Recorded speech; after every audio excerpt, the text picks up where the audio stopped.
அவர் வெளிப்படுத்தியிருக்கிறார் என்றால் விஜயினுடைய ராஜதந்திரமும் அவருடைய மௌனமும் மலையை விட உயரமானது. சிஎம் விஜய் சார் சொன்ன கொடுத்த வாக்குறுதிகள் மக்களுக்கு, சரிங்களா, அதெல்லாம் இப்போ ஓரளவுக்கு வேகமாக கொஞ்சம் கொஞ்சமாக நாடும் ஒரு சாதனை நடக்குது. ரைட், அது நடக்குது இல்லையா? இது வந்து எதிர்கட்சிகள் ஒரு பெரிய பயத்தை ஏற்படுத்துதா சார்? பயந்துட்டாங்க கட்சிகளே, தாவேக்காவை தவிர்த்து எல்லா கட்சிகளும் தேர்தல்னாலே அலறாங்களாமே சார். ஏன் சார் தேர்தல் வருதுனாலே இப்போ பயப்படுறாங்களாம், மறுபடியும் ஓட்டா அப்படின்னு சொல்லிட்டு. அது என்ன, ஏன் அப்படி ஒரு தாக்கம் அப்படி வந்திருக்கு? இல்லை விஜய்க்கு வாக்களிக்க வேண்டும் என்பது மக்களினுடைய ஏகோபித்த முடிவு. அதான் விஜய் ஒரு கூட்டத்தில் சொன்னார், நீங்கள் பதிவு பண்ணீங்களான்னு தெரியல. This video is sponsored by Fast Track, celebrating 25 years of excellence. Download your Fast Track app now. Cresco Cars, leading dealers of Maruti Suzuki. RR Collections, elegance in every thread. Top 4 call drivers, day or night, we drive for you. உறவுகளால் நான், உறவுகளுக்காக நான் உங்கள் Sibi Naveen. Times of ரிப்பப்ளிக்கின் Times Talk. அனைவருக்கும் வணக்கம் உறவுகளே. இன்னைக்கு நம்மோட டைம்ஸ் டாக் ஷோட இணைந்திருக்கும் முக்கிய விருந்தினர் தமிழக வெற்றி கழகத்தின் பரப்புரை செயலாளர் மதிப்பிற்குரிய திரு நாஞ்சில் சம்பத் ஐயா அவர்கள். சார் வணக்கம். சார் வணக்கம். நல்லா இருக்கீங்களா சார்? சார், ஆட்சி அமைச்சதுக்கப்புறம் இதுதான் ஃபஸ்ட் இன்டர்வியூ கூட. சரி, நான் ஷோக்குள்ளே போயிடலாம் சார். சார், நம்ம அருண் ஐபிஎஸ் போஸ்டிங் அது வந்து பார்த்திங்கன்னா விஜய் சாரோட, சிஎம் சாரோட ஒரு லாங் டேர்ம் பிளானாக அது. ஏன்னா நிறைய விமர்சனங்கள் வருது. உங்கள் சைட்லேருந்து, உங்கள் பார்வையிலேருந்து சொல்லுங்கள் சார். இல்லை, ஒரு மாநகரத்தினுடைய கமிஷனராக இருந்தார். அன்றைக்கு இருந்த திமுகவுக்கு சாதகமான ஒரு அதிகாரி என்று பெயர் எடுத்தார். தேர்தல் ஆணையம் அவரை அந்த பொறுப்பிலிருந்து விலக்கி வைத்தது. இன்றைக்கு அதிகாரத்தை கைப்பற்றி இருக்கிற தலைவர் விஜய் அவரை லஞ்ச ஒழிப்புத்துறை டிஜிபியாக நியமித்திருக்கிறார். இதனால் இவன் முடிக்கும் என்று ஆய்ந்து அதனை அவன் கண் விடல் என்று ஒரு குரல் உண்டு. இந்த காரியத்தை இவனிடத்தில் கொடுத்தால் இவன் தீர்க்கமாக அதை செய்து முடிப்பான் அப்படின்னு அந்த குரலுக்கு பொருள். அதனால் இந்த பணியை செய்வதற்கு எல்லா வகையிலும் தகுதியானவர் அருண் ஐபிஎஸ் என்பதை தலைவர் சரியாக உள்வாங்கிக் கொண்டு அவரை இந்த பொறுப்பில் நியமித்திருக்கிறார். ஆகவே ஆற்றலும் அறிவார்ந்த தளத்தில் இயங்குகிற வல்லமையும் துணிச்சலான நடவடிக்கைகளை மேற்கொள்ளக்கூடிய வீரமும் தீரமும் கொண்டவர் அருண் ஐபிஎஸ். ஆகவே கடந்த ஆட்சியில் அதிகாரத்தை பயன்படுத்தி மக்கள் வரிப்பணத்தில் மஞ்சள் குளித்த மதோன்மத்தர்களுக்கு இது ஒரு அச்சமூட்டுகிற நடவடிக்கையாக தெரியலாம். ஆனால் ஒரு நேர்மையான நிர்வாகத்தை தருவேன் என்று நாட்டு மக்களுக்கு உத்தரவாதம் கொடுத்த தலைவர் விஜய் அந்த உத்தரவாதத்தை இன்றைக்கு நடைமுறைப்படுத்துவதற்கு அருண் ஐபிஎஸ்ஐ அந்த பொறுப்பில் அமர வைத்து அழகு பார்க்கிறார். அவ்வளோதான் சார். ஐஏஎஸ் ஆஃபீஸர்ஸ் தான் வந்து பார்த்திங்கன்னா அட்மினிஸ்ட்ரேஷன் வந்து பண்ண போகிறாங்க சார். எங்கேயுமே வந்து பார்த்திங்கன்னா அது யாராக இருந்தாலும், சிஎம்மாக இருந்தால் கூட அவர் சிஎம் செக்ரட்டரி 3 பேர் இருப்பாங்க, முதன்மை செயலாளர் இருப்பாங்க. அப்படி இருக்கும் பட்சத்தில் மினிஸ்டர்ஸுக்கு வந்து பார்த்திங்க அப்படின்னா குவாலிஃபிகேஷன் ஏன் பார்க்குறாங்க? இவங்களுக்கு போய் இதை கொடுத்துருக்காங்க, இவங்களுக்கு போய் அதை கொடுத்துருக்காங்க, இந்த மினிஸ்ட்ரியை போய் இவங்களுக்கு கொடுத்துருக்காங்க, இவங்களுக்கு என்ன தகுதி இருக்குது அப்படின்னு சொல்லிட்டு ரொம்ப நெகட்டிவான விஷயங்கள்லாம் வருது சார். ஏன் சார் விமர்சனம்லாம் வைக்கிறாங்க? உங்களோட தரப்புலேருந்து நீங்கள் என்ன சொல்ல விரும்புகிறீங்க? அது வந்து ஒரு விதமான காம்ப்ளெக்ஸும்பாங்க, தாழ்வு மனப்பான்மை. ஏன்னா சாமானியர்களின் சகாப்தம் என்றார் அண்ணா. இன்றைக்குத்தான் சாமானியர்கள் சரித்திரம் படைக்கிற இடத்திற்கு வந்திருக்கிறார்கள். இந்து அறநிலையத்துறை அமைச்சராக ரமேஷ் பொறுப்பேற்றிருக்கிறார். கழகத்தின் செய்தி தொடர்பு அணியினுடைய தலைவராக இயங்கியவர். மேடைகளில் நாவாடுகிற வல்லமை பெற்றவர். அந்த துறைக்கு அவர் அமைச்சராக பொறுப்பேற்றிருக்கிறார். ஒரு பிஇ பட்டதாரி. அவருடைய அம்மா ஒரு வீட்டில் வேலை பார்த்து ஜீவனம் நடத்துகிற ஏழை குடும்பம். நினைத்து பார்க்க முடியல எனக்கு. ஒரு வீட்டில் பணிப்பெண்ணாக வேலை செய்கிற ஒரு தாயின் பிள்ளை. தமிழ்நாட்டில் ஆகப்பெரிய துறை அது, அறநிலையத்துறை.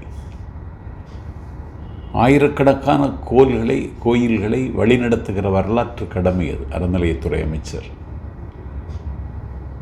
தமிழ்நாடு ஒரு வகையில் பகுத்தறிவுக்கு உரிமையுள்ள நாடாக இருந்தாலும் பக்தியிலும் தமிழ்நாடு எந்த மாநிலத்துக்கும் குறைந்ததல்ல. 12 ஆழ்வார்கள் அவதாரம் செய்த நாடு தமிழ்நாடு. திருமுறைகள் தந்த 4 அப்பர், சம்பந்தர், சுந்தரர், மாணிக்கவாசகர் பிறந்த நாடு தமிழ்நாடு. விண்மறைக்கும் கோபுரங்களும் இணைமறைக்கும் கோயில்களும் சூழ்ந்த நாடு தமிழ்நாடு. கங்கையை விட புனிதமான காவிரி பாய்கிற நாடு தமிழ்நாடு. இதிகாச பெருமையும் புராணப் பெருமையும் கொண்ட பல திருத்தலங்களின் கொள்ளிடம் தமிழ்நாடு. பக்தியின் பெயரால் ஒரு கும்பிடுவது என்பதை தாண்டி பக்தியின் பெயரால் பெரிய சமுதாய மறுமலர்ச்சியை செய்த நாடு தமிழ்நாடு. சாத்திரம் பல பேசும் ஷளக்கர்கள் நீங்கள் கோத்திரமும் குலம் கொண்டு என் செய்வீர் என்று கேட்ட அப்பர் வாழ்ந்த நாடு தமிழ்நாடு. வாடிய பெயரை கண்டபோதெல்லாம் வாடினேன், வீடுதோறும் இருந்தும் பசியறாத இறந்த வெற்றரை கண்டு உளம்பதித்தேன் என்று பாடிய வள்ளலாரின் பூமி எங்கள் தமிழ்நாடு. ஒரு பாசுரம் தெரியாதவன் இந்த நாட்டில் அறநிலையத்துறை அமைச்சராக 5 ஆண்டு காலம் போலிருந்தார். தினசரி திருக்கா பூஜை செய்கிற அந்த திருடன் அந்த அறநிலையத்துறை பாழாக்கியிருக்கிறார். இன்றைக்கு ஒரு பிஇ பட்டதாரி அந்த பொறுப்பை ஏற்றிருக்கிறான். ஏழ்மை நிலைமையிலிருந்து உச்சத்தை அவன் தொற்றிருக்கிறான் என்றால் சாமானியர்கள் சரித்திரம் படைக்க முடியும். சாமானியர்களின் சகாப்தம் என்ற அண்ணாவின் மணிவாசகத்தை அண்ணா நடைமுறைப்படுத்த அண்ணாவுக்கு காலம் அனுமதிக்கவில்லை. அண்ணா செய்ய வேண்டியதை எங்கள் தலைவர் விஜய் செய்கிறார். ஆகவே அண்ணாவின் வழி நடப்பது அறிவாலயத்திற்கிற ஆசாட பூபதிகள் அல்ல, எங்கள் தலைவர் தான் அதை இன்றைக்கு நடைமுறைப்படுத்தி காட்டியிருக்கிறார். ரொம்ப ஏழைகள், ஏதுமற்றவர்கள் சட்டமன்ற உறுப்பினர்களாக மாறியிருக்கிறார்கள். ஒரு குறைந்தபட்சம் பூத்து காசு கூட கொடுக்க முடியாத பல வேட்பாளர்கள் இந்த தேர்தலில் வாகைப்பு சூடியிருக்கிறார்கள். பெரிய மிலேச்சத்தனமான பெரியவர்களையெல்லாம் இன்றைக்கி அடித்து வீழ்த்தியிருக்கிறார்கள். தங்கமணின்னு சொல்லி குமாரபாளையத்தில் நின்றவர் பெரிய கோடீஸ்வரன், அதிகாரத்தை வைத்துக்கொண்டு பல கோடிகளை தேடியவர். நம்முடைய டெல்லியில் இருக்கிற எஜமானர்களுக்கு நம்பிக்கைக்குரியவர் வேலுமணியும் தங்கமணியும். அந்த தங்கமணி விஜயலட்சுமி என்கிற சகோதரி இன்றைக்கு வீழ்த்தி காட்டியிருக்கிறார்.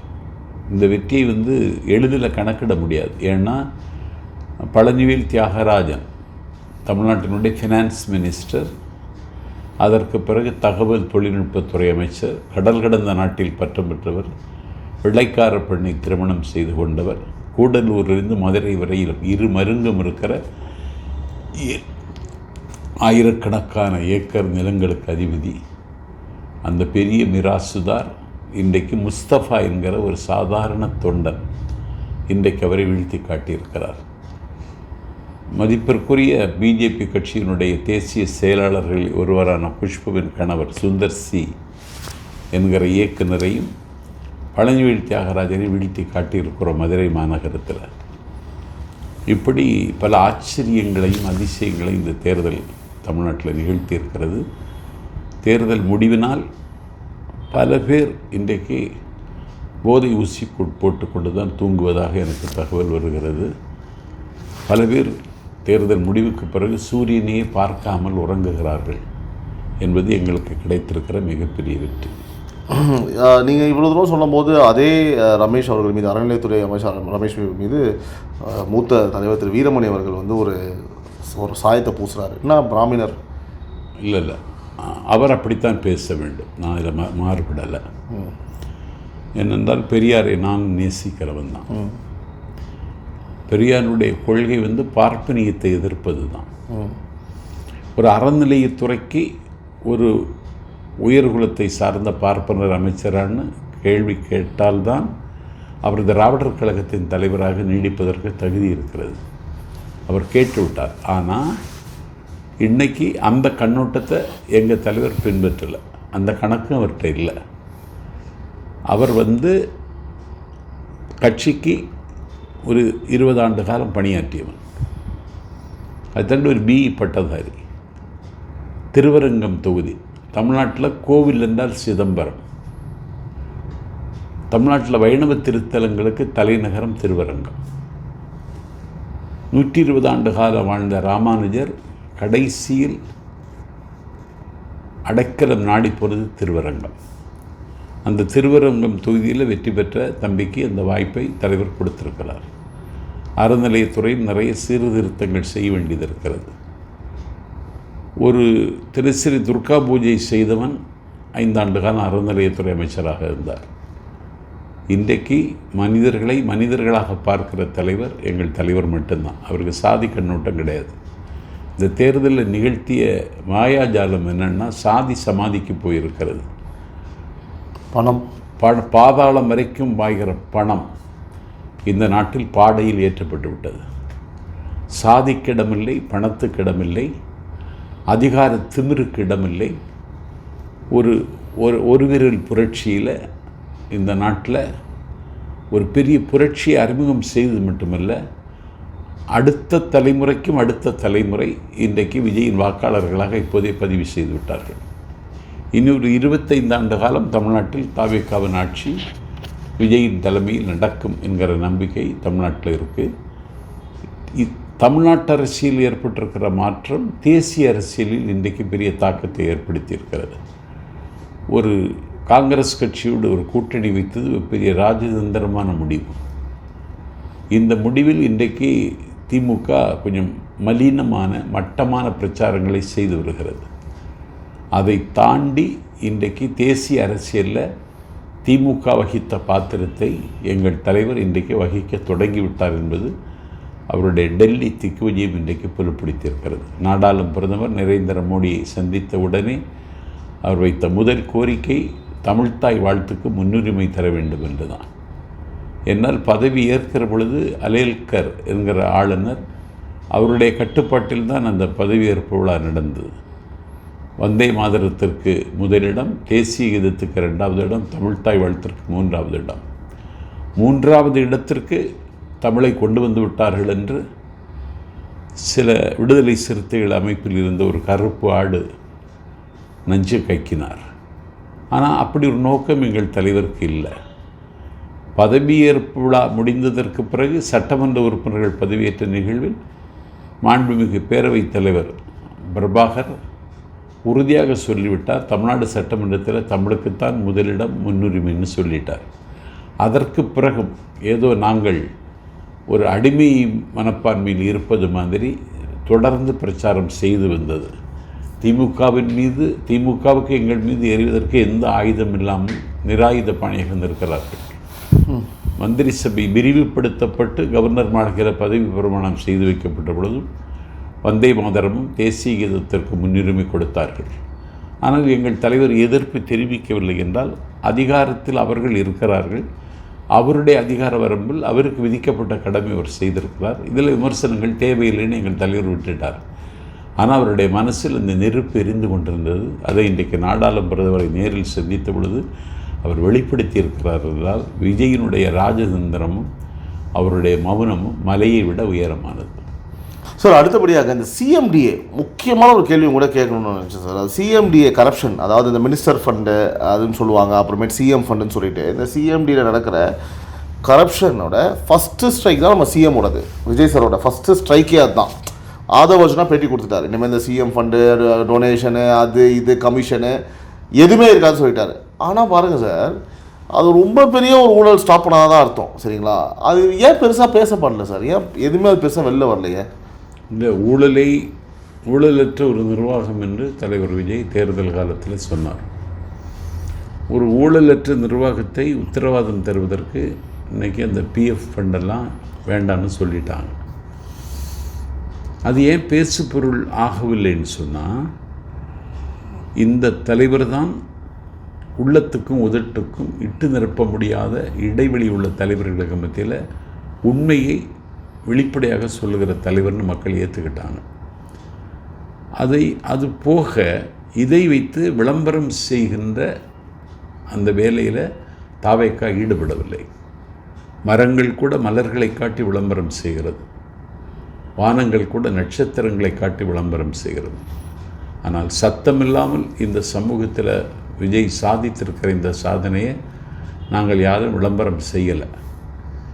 அது போக ஒரு பிரச்சாரகனாக நாஞ்சில் சம்பத் சொல்லுகிறேன், இதெல்லாம் பேசணும் மேடையில். அதற்கான வாய்ப்பு இன்னும் கனியல்ல. ஆட்சிக்கு வந்திருக்கிறோம், அதிகார கட்டிலில் அமர்ந்து விட்டார்கள். நிறைவேற்ற வேண்டிய திட்டங்கள், தாக்கல் செய்ய வேண்டிய நிதிநிலை அறிக்கை, இந்த பணிகளெல்லாம் முடிந்ததற்கு பிறகு பிரச்சார கூட்டங்கள் நடக்கும் பொழுது இதை வெளிப்படுத்துவோம்.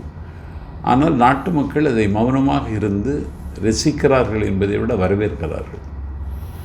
சார், அடுத்தபடியாக இந்த டாஸ்மார்க் சார், அதுவும் சொல்லணும். 4000 கோடி ரூபாய் அந்த ஊழல், அது பேசிக்காக அப்படி இருக்கும்போது அதை வந்தீங்க 10 ரூபா வாங்கக்கூடாதுன்னு சொல்கிறீங்க, உடனே ஆக்ஷன் எடுக்கிறாங்க. அவங்கவுங்க அந்தந்த ஏரியாவில் யாரோ போய் கேள்வி கேட்க ஆரம்பிக்கிறாங்க, நடவடிக்கை எடுக்குது, வெளியிலேயே ஒட்டப்படுது 10 ரூபா வாங்கக்கூடாதுன்னு சொல்லிட்டு. அப்படி இருக்கும்போது அடுத்து திமுக ஆட்சி வருதுன்னு வச்சுக்கோங்களேன், வரும்போது அவங்களுக்கு ஒரு பெரிய சவாலாக இருக்காது. இந்த காசுலாம், இந்த ஃபண்ட்லாம் இல்லாமல் என்ன பண்ணுவாங்க, எப்படி இந்த ஊழல்லாம் அடுத்து ஒரு அடுத்த ஆட்சியோ இல்லை அதுக்கு அடுத்த ஆட்சியோ வரும்போது அவங்க பெரிய ஒரு பாதிப்பாக இருக்காது. ஒரு ஆட்சி வரும்னு நீங்கள் நினைக்கிறீங்களா? வராதா சார்? அப்போது அதுக்கெல்லாம் வாய்ப்பு இல்லை. கூவம் பாவத்தை போக்கினாலும் போக்கும், கள்ளிப்பால் கண்ணோயை நீக்கினாலும் நீக்கும், ஓலமிடும் கடல் ஊமை ஆனாலும் ஆகும். திமுக எல்லாம் இனிமேல் ஆட்சிக்கு வருவதற்கான வாய்ப்பே கிடையாது. அதிமுக தான் முடிஞ்சு போச்சு, பாடையில் வச்சாச்சு, பால் விடணும். யார் பால் விடுதுன்னு போட்டி நடந்துட்டுருக்கு.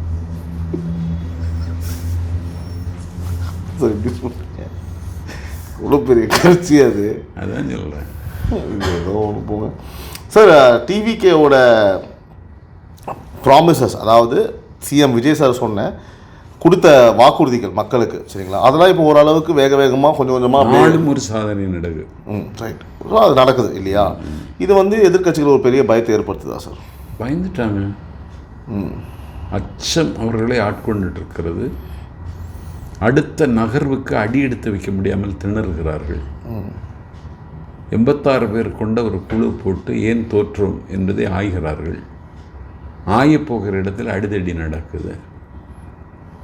ஆகவே அந்த குழு எதுவும் செய்ய முடியலை. புழு கூட நெளியும், இந்த குழு நெளிய முடியாமல் திணறுகிறது. ஆனால் இந்த தோல்வியிலிருந்து பாடம் பெற்றுக்கொண்டார்கள் என்றால் நல்லது. ஆனால் பாடம் பெற்றுக்கொள்ள மாட்டார்கள். ஏன்னா எதிர்க்கட்சி தலைவராக யாரை நியமிக்க வேண்டும் என்று வருகிற பொழுது த ஃபஸ்ட்டு சாய்ஸ் ஐ பெரியசாமிக்கு கொடுத்துருக்கணும். அவர் கட்சியினுடைய துணை பொதுச் செயலாளர். 1986 ஆத்தூர் ஊராட்சி மன்றத்தின் பெருந்தலைவர். 1989 சட்டமன்றத்துக்குள் பிரவேசித்தவர். இன்று வரைக்கும் சட்டமன்ற உறுப்பினராக இருக்கிறவர். கடந்த தேர்தலில் 2 லட்சத்தி சில்வர் ஓட்டு, 2 லட்சத்திற்கு மேல் வித்தியாசத்தில் வெற்றி பெற்றவர். தாவைக்காவின் வருகைக்கு பிறகு அவருடைய ஓட்டு ரொம்ப குறைஞ்சிருக்கு.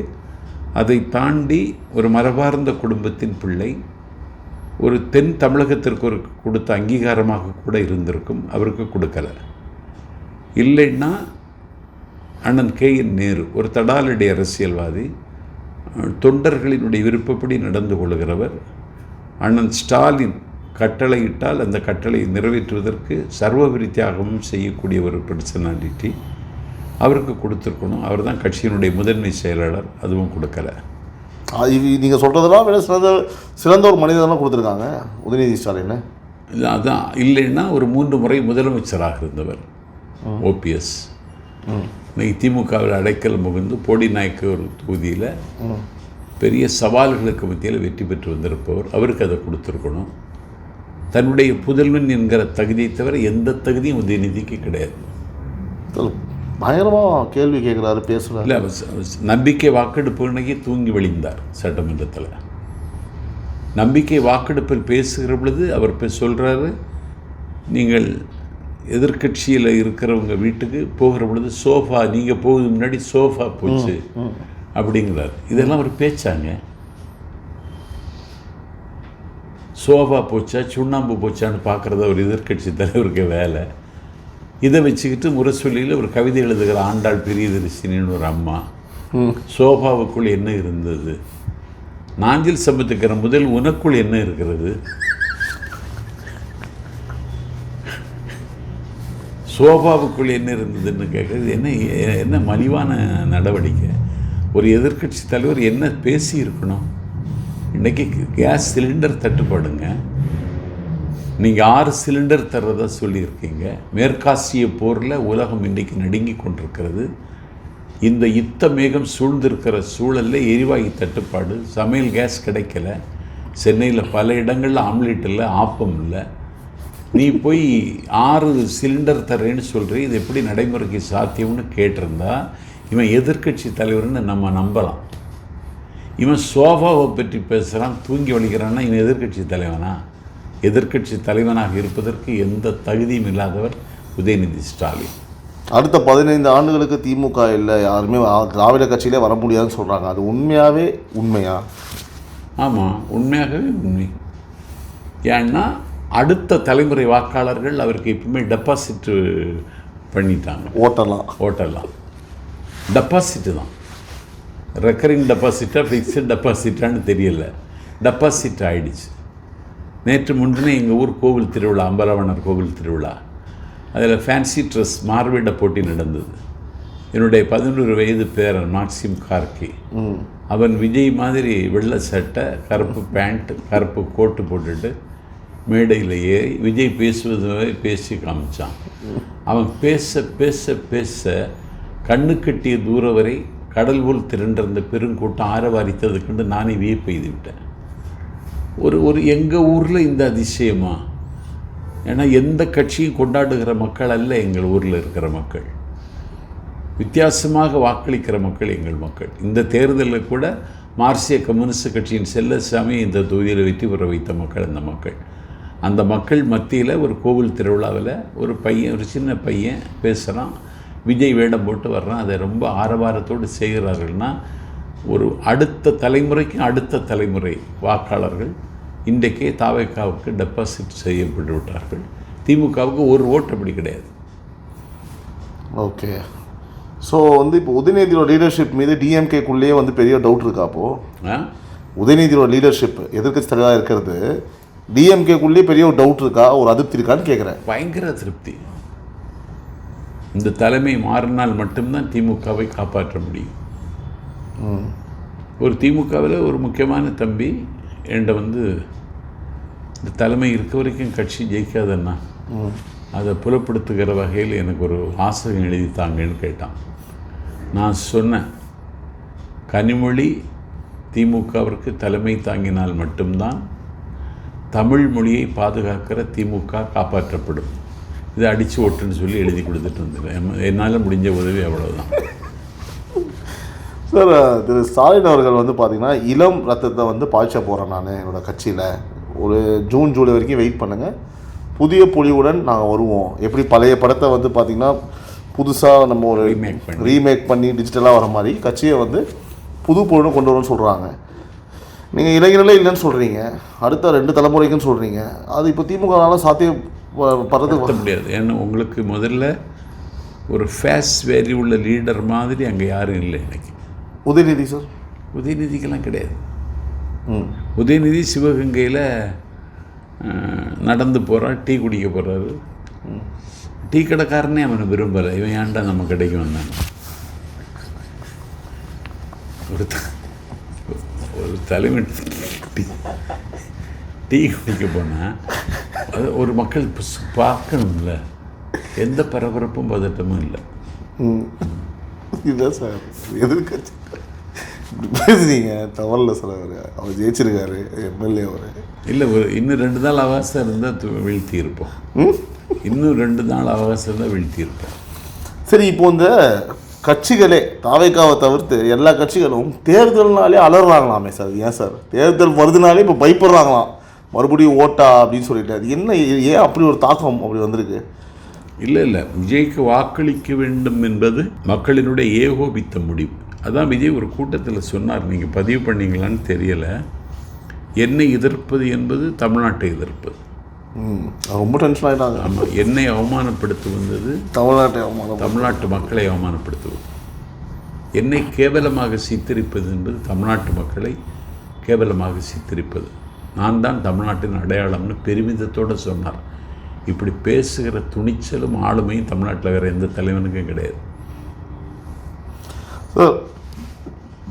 சார், ஒரே ஒரு விஷயம், 35% ஓட்டு நீங்கள் வாங்கியிருக்கீங்க, கரெக்டுங்களா? இவ்வளோ ஓட்டு வாங்கினதுக்கப்புறமும் வந்து பார்த்தீங்கன்னா இன்னும் சில இடங்களில் வந்து பார்த்தீங்கன்னா சிஎம் விஜய் அவர்களை பற்றி அவர் அண்டர் எஸ்டிமேட் பண்ணுறது, இழிவாக பேசுகிறது அப்படின்னு இன்னுமே நடந்துட்டு தான் இருக்குது. அதுக்கான காரணம் என்ன? ப்ரூவ் பண்ணக்கப்புறமும் அவர் வந்து முழுசாக ஜெயிக்கலை, அவர் வந்து கூட்டணியோட தான் வந்து கட்சி நடத்துகிறார், இந்த மாதிரிலாம் விமர்சனம் வந்து பார்த்தா ஸ்டாலினும் வைக்கிறாங்க, சில பலரும் வைக்கிறாங்கன்னு வச்சுக்கோங்களேன். இல்லை அதாவது இதை தொடங்கி வச்சதே உதயநிதி தான்.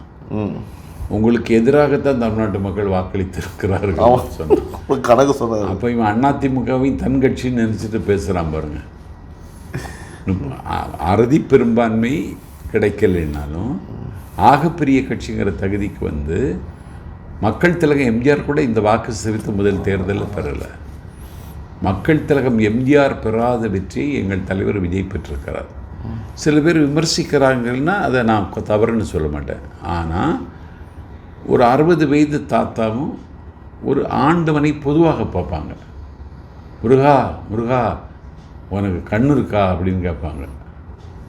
ஒரு உரிமை எடுத்துக்கொண்டு முருகனை ஒருமையில் அழைக்கிற ஒரு பக்தனை போல 60 வயது உள்ளவரும் விஜய்ன்னு தான் சொல்கிறார். 6 வயது குழந்தை விஜய்ன்னு சொல்லுது. எல்லோருடைய நாக்கிலும் அவர் நடமாடுகிறார். எல்லோரும் ஏற்றுக்கொள்கிற தலைவனாக அவர் இன்றைக்கு உயர்ந்திருக்கிறார். தமிழ்நாட்டு வரலாற்றில் இப்படி ஒரு அதிசயம் மக்கள் திலகம் எம்ஜிஆருக்கு பிறகு நடந்திருக்கிறது. எம்ஜிஆருக்காவது பெண்கள் வாக்கு விழுந்தது, எங்கள் தலைவருக்கு பெண்கள் வாக்கு விழுந்தது. அதே நேரத்தில் எல்லா இளைஞர்களும், திமுக குடும்பத்தில் இருக்கிற இளைஞர்களும் தாவேக்காவுக்கு வாக்களித்தார்கள். இப்படி பிறரது மேகங்களிலிருந்து இடியை எடுத்துக்கொள்கிற ஆற்றல் உள்ள தலைவன் விஜய் என்பதை இந்த தேர்தலில் நிரூபித்திருக்கிறோம். விமர்சனங்களை பற்றி கவலைப்படலை. Right to differ, right to criticise. விமர்சனங்களை வரவேற்கிறோம், அதை எதிர்கொள்ளவும் தயாராக இருக்கும். பல்வேறு விஷயங்கள் நம்மோட பகிர்ந்துக்கிங்க சார். மீண்டும் மருத்துவ நிகழ்ச்சி சந்திப்போம். நன்றி, வணக்கம் சார். வணக்கம். This video is sponsored by Fast Track, celebrating 25 years of excellence. Download your Fast Track app now. Cresco Cars, leading dealers of Maruti Suzuki. RR Collections, elegance in every thread. Top 4 call drivers, day or night, we drive for you.